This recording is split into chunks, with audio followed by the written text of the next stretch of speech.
its world. As we go into this new year, we have a little time where people talk about peace on earth and things like that, but then it seems we get back to the craziness and division pretty quickly.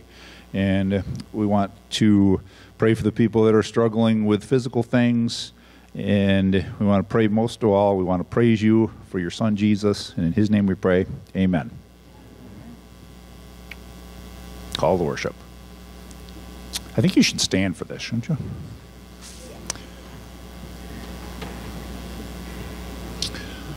Give your love of justice to the King, O God. Give your righteousness to the King's Son. May we endure as long as the sun shines. May we endure as long as the moon remains in the sky. Yes, forever. Amen.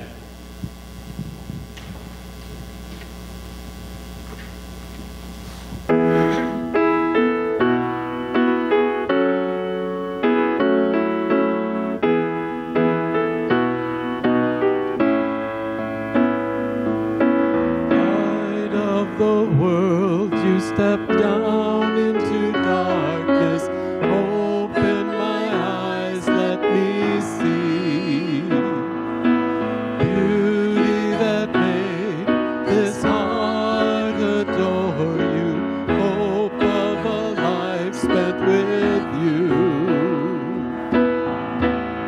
So here I am to worship, here I am to bow down.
Here I am to bow down, here I am to say